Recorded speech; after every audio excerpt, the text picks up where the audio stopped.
Vous ne le saviez peut-être pas, mais le destin d'une des plus grandes nations au monde pourrait bientôt être entre les mains de l'islam. Oui, vous avez bien entendu. En plein cœur de la Russie, un prêtre orthodoxe a déclaré « Le futur de ce pays appartiendra aux musulmans ». Ces paroles ne viennent pas d'un imam, mais d'un haut dignitaire chrétien, Dimitri Smirnov, qui lors d'un sermon mémorable a surpris son auditoire en louant la foi et les valeurs des musulmans. Imaginez cette scène.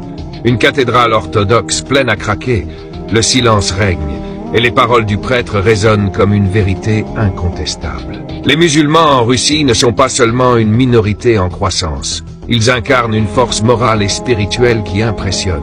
Lors des grandes fêtes comme l'Aïd, les rues de Moscou et d'autres grandes villes sont envahies par des milliers de fidèles en prière. Tout se déroule dans une harmonie parfaite, sans désordre ni chaos. Cette discipline collective, cette unité dans l'adoration, a poussé Dimitri Smirnov à poser une question dérangeante. Où peut-on voir une telle dévotion chez les chrétiens? Cela n'existe pas.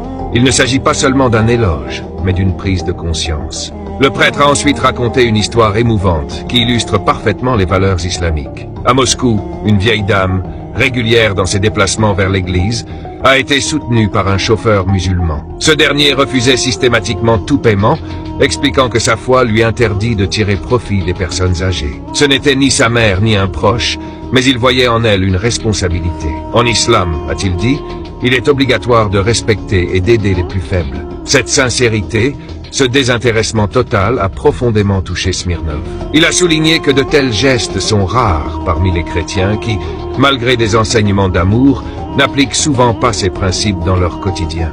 Dimitri Smirnov a également mis en lumière la croissance impressionnante de l'islam en Russie. Avec une population musulmane de 23 millions, l'islam est aujourd'hui la deuxième religion du pays. Cette expansion n'est pas due uniquement à la natalité, mais aussi à un phénomène de conversion de plus en plus visible. Des hommes et des femmes, lassés des faux jugements sur l'islam, cherchent la vérité. Et lorsqu'ils la trouvent, ils réalisent que l'islam est bien loin des stéréotypes négatifs véhiculés par les médias. C'est une religion de paix, de justice et de miséricorde. Ce qui distingue les musulmans, selon Smirnov, ce sont leurs actes. L'islam ne se limite pas à des prières ou des paroles.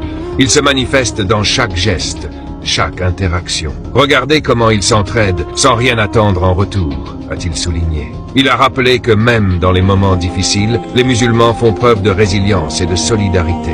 Ils respectent les personnes âgées, soutiennent les orphelins et les pauvres, et placent toujours la morale au-dessus de tout. Pour Dimitri Smirnov, c'est cette cohérence entre foi et action qui explique pourquoi l'islam attire tant de cœurs. Une autre observation marquante de Smirnov concerne l'organisation exemplaire des musulmans lors de leurs rassemblements. Que ce soit dans les mosquées ou dans les rues, ils prient dans un ordre impeccable, sans qu'on ait besoin de leur donner des instructions. Cela montre une discipline intérieure qui impressionne même les non-musulmans. Où voit-on cela dans le christianisme? A-t-il demandé à son auditoire qui est resté sans réponse. Cette question posée sans animosité, mais avec une pointe de regret, a résonné dans les esprits. Le prêtre a poursuivi en parlant de la perception erronée de l'islam comme une religion de violence. Il a fermement rejeté cette idée, rappelant que la majorité des musulmans dans le monde vivent selon des principes de paix et de respect. Malgré les accusations de terrorisme, les musulmans continuent d'étonner par leur comportement noble. Smirnov a souligné que les valeurs islamiques, comme l'hospitalité, le pardon et la charité, sont souvent incomprises ou sous-estimées. Pourtant, ce sont ces valeurs qui poussent de nombreuses personnes, y compris en Russie, à embrasser l'islam.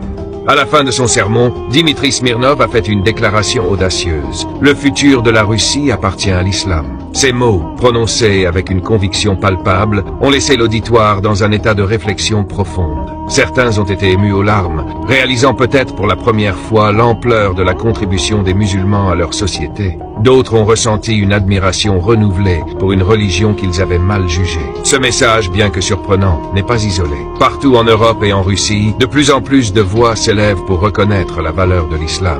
Les conversions se multiplient, les mosquées se remplissent et l'influence de l'islam ne cesse de grandir. Dimitri Smirnov a conclu son discours par un appel à l'unité et à la compréhension. Apprenons les uns des autres, a-t-il dit. Les musulmans ont beaucoup à nous enseigner, notamment sur la sincérité et la bienveillance. Pour nous, musulmans, ces paroles sont un rappel puissant de notre responsabilité.